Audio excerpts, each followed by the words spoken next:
Na, sziasztok! Ebben a videóban most ki fogom cserélni a Honda Diomon a gyári kipfogót egy gyönyörű utángyártottra. Nagy kis unboxing, ha jöhet. Igen. Webbike-ról van, jól lássátok. Na, menjünk át.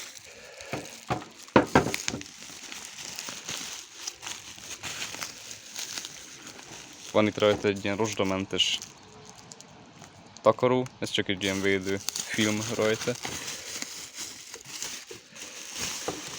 Na, és akkor bontsuk is ki már, hogyha itt van. Na basszus, várjátok egy pillanat.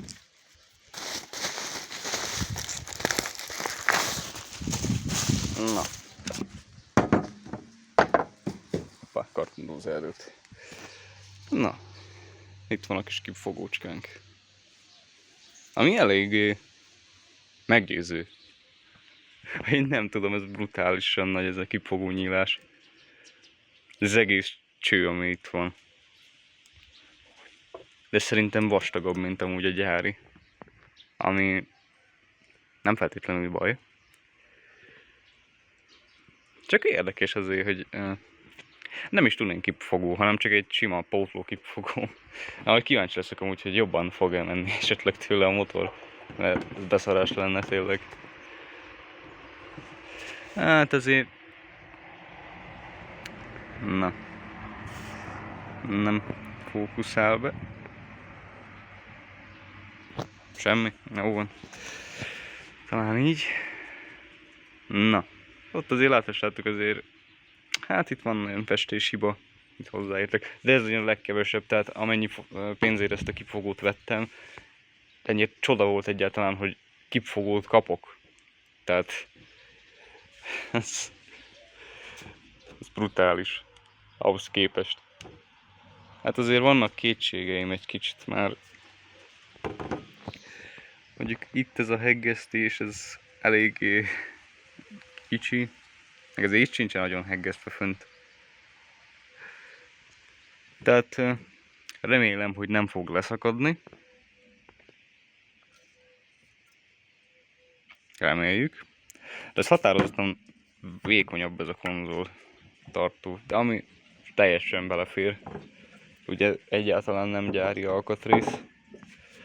És ugye ezt most nem szedem le, majd hogyha fölraktuk a motorra, majd akkor szeretném leszedni. Addig ne harcoljuk esetleg össze, mondjuk nem hiszem, hogy sokat adhatok. És ugye itt van a végkipfogónk. Ez abban másabb, hogy ez, ha jól tudom, ez egy későbbi vagy korábbi modellről van. Tehát ennek a motornak ez ilyesmi formája lenne amúgy a kipfogója, a későbbi vagy a korábbi. Ezt most nem tudom, belezavarodtam. Melyik modellbe, valamelyik modellváltozatába. Az a lényeg, hogy ezt szerelték ilyen kipfogóval is. Ugye ez a japán belpiacos. Ennél, hogyha megnézitek, akkor itt alul van egy ilyen csillapító cső. Na, ott is van rá is fókuszát. Ugye ez ugye ott előről jön. Amúgy rohadt jó volt ez a kipfogó. Ezt meg is mondom, miért cseréltük le. Nos, az miatt. Tehát ott az, hogyha megnézitek, az igaz, hogy mi próbáltuk megmenteni. De nehogy azt higgyétek, hogy esetleg jobban megbírtátok volna csinálni, mert lehetetlen. Tehát ezzel az volt a baj, hogy átralt a kipfogó könyökcső. Ugye ez robogóknál nagyon gyakran előfordul. Próbáltuk megheggezgetni, de inkább hagyjuk, tehát úgyse bírjátok beheggeszteni normálisan, hogyha már ilyen nagy részben ugye nincs konkrétan mihez heggeszteni. Tehát ez ilyen 0,1 mm-es ilyen rozsda kupacot köré nem bír semmit se heggeszteni. Ami jó ebben, hogy van itt egy rohadt jó hővédő burkolat, amit esküszöm tényleg ez ilyet még nem is láttam a robogókon. Ez viszont rohadt jó. Tehát hogyha van kisgyerek vagy ilyesmi, abszolút biztonságos. Tehát hasznos volt, mert én is már kétszer jártam úgy, hogy véletlenül hozzáértem. De akkor nem égetett meg semmit, de tök be van burkolva, itt hátul is ugye, hogyha így érné hozzá, tehát ez abszolút egy rohadt jó megoldás szerintem. És ami még nagyon jó volt ebben, hogy télen ez a kis védőburkolat, annak ellenére, hogy itt nyitva van. Tehát ez nem egy ilyen zárt burokban van teljesen, hanem ugye itt alul itt simán van a kipfogó, és ugye itt felülről, hogy hozzáérnél, hogy ez télen rendesen átbír melegedni. Most volt nekem egy Honda Taktom, egy régebbi modell, ennél is régebbi, és annál a kipfogó nem bírt fölmelegedni. Annyira télen, mert én ilyen hardcore, hogy is mondjam, hát motorosnak nem is, de hardcore mopedes. Tehát én télen-nyáron ezzel jártam mindenhol, meg járok is. Tehát engemet nem aggaszt meg, hogy leesett a hó, akkor is beszenvedem magamat. Oda, ahol szeretnék menni. És akkor ott ugye elég komoly lerakódásokat okozott, ugye. Na, nem is húzzuk a szót, mert már rohadt sokat beszéltem. Szedjük le a régit, és pattintsuk fel ezt az újat, és akkor megnézzük, hogy milyen. De előtte lehet, hogy megmutatom, hogy ennek milyen hangja van. És akkor majd érteni fogjátok, mi a probléma.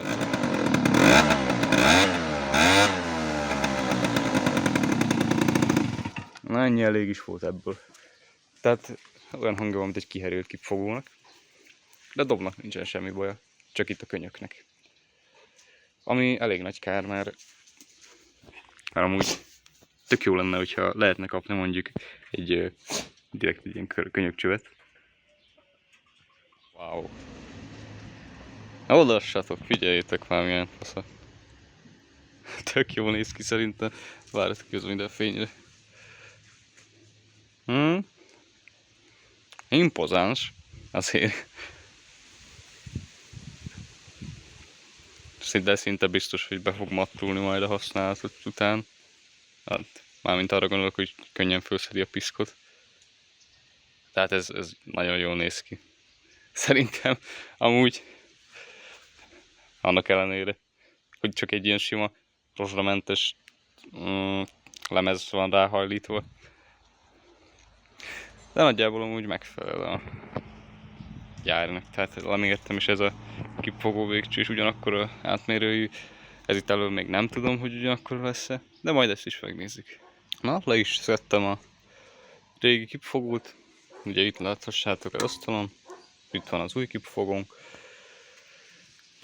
Na és ugye ezen itt láthassátok, hogy ez itt szerencsétlen már volt heggezgetve, ez az ezüstszínű festék, ez meg csak egy ilyen nagyon elsietett védőréteg akart lenni, de azért néz ki így, ahogy, mert ez így SOS-be kellett megoldani. Ugye el is mondtam nektek, hogy egy katasztrofális állapotban volt, és valamit kellett vele kezdeni, és még így is mindig jobb volt, mint előtte, mert konkrétan akkor, mintha nem lett volna rajta kipfogó. De ez hogy ezt használtam, vettem ezt a motort, és egy tél alatt úgy kiugatott a kipfogó, hogy nagyon. Tehát ez ilyen szokott lenni általában, ezeknél a kis robogóknál, ugye mindig itt a könyöknél lyukat ki előbb. Vagy például a 3KE, vagy annak megfelelő kínai másolatoknál, ugye itt leverik, vagy beverik patkába, és akkor eltörik, elhajlik, stb. Ez itt egész jó meg van viszont oldva itt a Hondánál, itt van rajta egy kis megerősítő cső. De amúgy is van itt egy ilyen kis váznyúlvány, ami direkt megakadályozza, hogy lebír csapni az egész blokkot a kipfogóval együtt a földre. A jognál viszont, vagy hát a 3KE-nél, a Minarelli 3KE-nál simán oda bírod csapni, ami kellemetlen. Mert ugye úgy van hozzá rögzítve a hengerhez, és el kellően odaütöd, akkor hát az nem túl egészséges dolog neki. Pedig elég sok motornál előfordul, hogy lecsapják, mert ugye alacsonyak. Na de, ne is húzzuk a szót. Az első, amire ami érdekes, hogy amíg ez a kipfogó ilyen tömítéses, ez tűzgyűrűs volt a régi. Ami okozott nekünk problémát, mert tömítést egyáltalán nem találtam a dobozba. Tehát ahhoz képest azért adhattak volna hozzá legalább egyet, mivel tűzgyűrűt is szoktak adni ezekhez. Tehát ezt egyáltalán nem értem, hogy akkor ez miért nem, de mindegy. És akkor mérjük le a átmérőjét ennek a csatlakozási pontnak.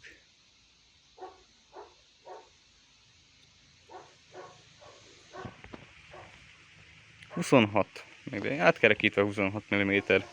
Most ez a 1/10 az nem sokat számít ezeknél a dolgoknál. És akkor nézzük meg a régit. Na, az durva viszont. Nem tudom, jól látszik-e. Ugye a 26-os az a tűzgyűrűnek a széle. És ez a kipfogó cső maga.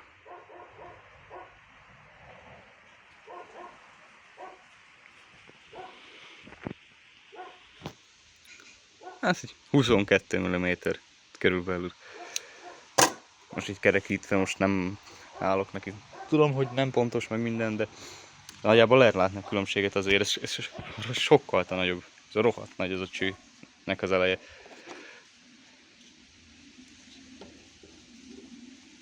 Na, ne a kanyarat nézzük. Így.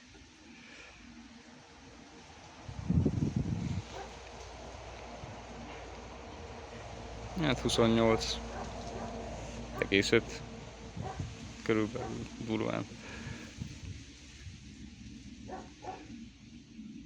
Ez 24 mm. Ami durva azért, tehát ez sokat jelent azért. Már ez a differenciál. Valószínűleg jobban is fog ettől menni, de majd meglássuk. Na, pattintsuk föl rá. Na, fölkerült rá az új kipfogó, és halljátok a hangján. Nekem nagyon tetszik. Alig van hangja. Ilyen volt a gyár is. Mielőtt ki nem lyukadtott a könyöknél.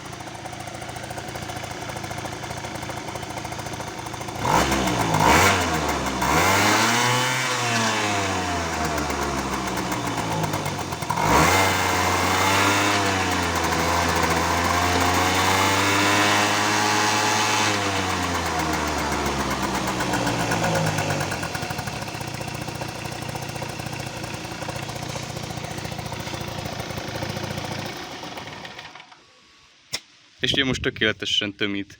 Különben csak... újraindítjuk. Hogyha kíváncsiak vagytok, hogy a kipfogótok jól tömít-e, nem kell abszolút semmi mást csinálnotok. Most ez a kipfogó még hideg. Ugye most lett beindítva a motor. De hogyha meleg is, akkor fogjátok csak be valamivel, és figyeljétek.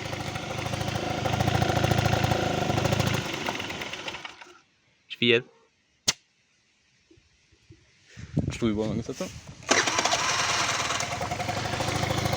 Figyeljétek majd a sziszenést a végén, akkor megtartsa a nyomást. Figyeld. Remélem hallatszódott.